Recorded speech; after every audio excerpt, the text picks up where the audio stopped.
Hi, I'm Donna Jordan from Jordan Fabrics. I've seen a pattern in my box here that looks like it will be a lot of fun to stitch up.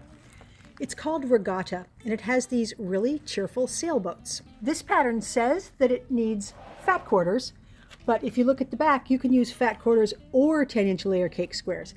Now, Matt has cut some nice bright ones, and I think they will make nice sailboats.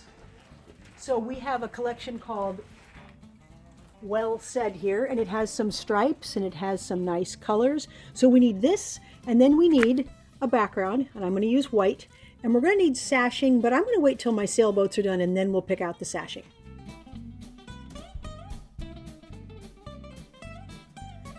The first thing we need to do is open up the package and see which of these layer cake squares will make good boats. Some of these are too light. Although they're beautiful, this one, for instance, right here, is a little too light for a sailboat. So let's see how many we need. I'm going to make the lap size, and I need 15 different 10-inch squares. So I'm just going to pull out 15 dark and bright ones. I have 15 different squares here. Each one is going to get cut exactly the same. I can't give you all the sizes because it's not my pattern, but the patterns from Cozy Quilt Designs are always easy to follow. So I'm going to stack up 4 because it's easy for me to cut 4, and then I'm going to cut a square and a couple of rectangles out of each one.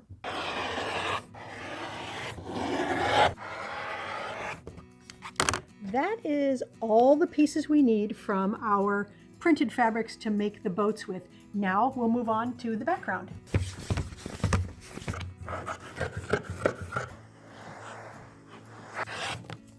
All the background pieces are all cut now, and the next step is to get the template page from the pattern and cut around these templates. Now, the sizes that are on here, those are not the sizes of the templates. So this is not a 5-inch triangle. So be sure to cut out the templates and use these, not just a measurement. The next step is to tape your templates onto a plastic ruler. So I've put the long edge of the template even with the edge of the ruler. I've got the big one and the little one. So we're going to take this big template and we are going to put this on the corner of these rectangles here. We're going to line everything up, and then we're going to make a cut, but we're cutting right on our ruler, not on a paper template. So it's real easy to get it nice and accurate. The next step is to take these rectangles, and we're going to use our small template here, and we're going to line up on both corners, this corner and that corner, both bottom corners. Line it up and cut off a little triangle. Same thing over on the far corner here, but I think I'm going to turn it so I can get there.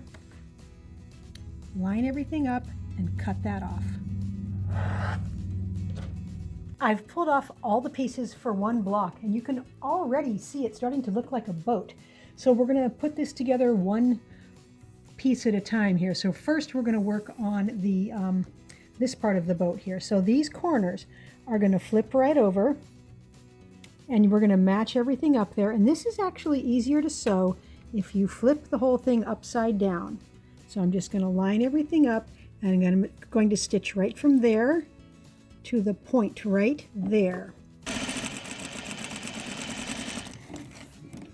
Now we'll put the second half on here. So all I'm lining up here is this edge and this edge. So if you slide this triangle over till it matches all along here and all along there, that's all you have to do. Then flip it over. Make sure it's straight. And we're going to stitch from that tip to where these two pieces meet, right there. And it is a 1/4 inch. Now when we open these pieces up,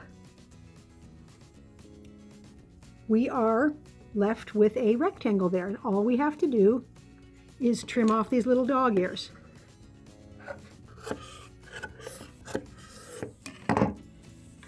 Now we can take these 3 pieces and stitch them into a row.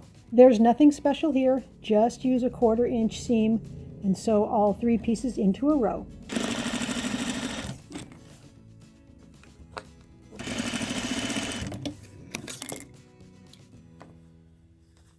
Now we're going to slide this back where it goes, and we'll take these two pieces. Now this is pretty easy. We're just going to put those right sides together.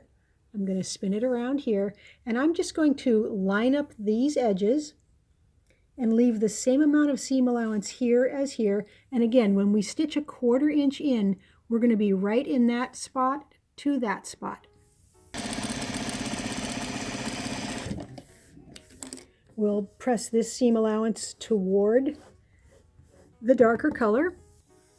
Now this is exactly the same length as this one here. We're going to stitch that on, then this piece will fit on, then this piece will fit on, and then our boat will be done. The boats are all done. They were really fun to make and surprisingly fast. I thought it would take longer because they're kind of complex looking. So we're going to do a row of boats. We'll do some all facing that way, and then we'll do another row facing the opposite way, and I will probably move them around so my colors are mixed. And so there's going to be 5 in each row. There's going to be 6 rows, and now we need to pick out some sashing to go between and a couple of borders. We need a little teeny sashing that's going to go under the boats here. Then we're going to have a little border that goes around and a big border that goes around. I think they used solids, but I want to use the same prints that are in the boats. So we've got a section of them here. And let's see, I really think this will look good for sashing between the boats. Then I think the green will be nice around it. And then what looks good next to this sky? Could go blue again. I think we'll go with this turquoise for the outside border. The regatta quilt is on the machine, so we need to pick a thread color. Now we do have a number of options that would work on here. And as always, when you're quilting, there's not a right or wrong answer. There's more a matter of preference. So if we use one of these light colors, it's going to show a little bit on the white and less on the prints. If we use white, it's not going to show at all in the white area. It's just going to leave shadows, and it'll show a little bit on these darker ones. And I think that that's what I'm going to use today is the white. For the quilting pattern, I've chosen Spirals Galore. I use this pattern a lot. I like it because I like the big and little swirls, and it just creates a lot of movement and texture on your quilt.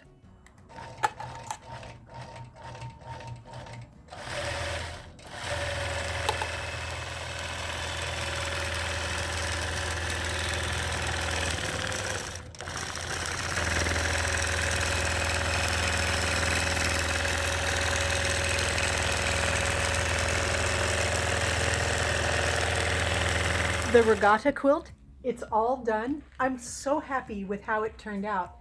It was a lot easier to make those boats than I thought it would be. This is a 52 by 65 inch quilt. This is really nice if you want a wall hanging or something just to put on your couch, just to help you remember it's spring, it's summer. The quilting, it looks like the wind is swirling around or the waves. It just, those curves really look nice on there. Let's see if we can see them from the back. Oh yeah, you can see them from the back too. Now I used 10-inch layer cake squares for my quilt, but the pattern does call for layer cake squares or fat quarters, and there's lots of different sizes that you can make. Thanks for watching our tutorial today on how to make the regatta quilt. We hope you enjoyed it. Now we're going to have another giveaway. We're going to give away some of Matt's special kits. These are table runner kits. They've got everything in this package all pre-cut, all these little pieces, so you can make an entire table runner. This is what the kit makes. Everything is in there. All the pieces, patchwork, border, backing, all you have to add is a little piece of batting. It's very easy to enter the giveaways. Just click the link below and put in your name and email address, and we're going to give away 3 of these kits, so you have a good chance of winning. Good luck. Now, if you don't want to miss any of our new tutorials, be sure to subscribe to our YouTube channel. Happy quilting!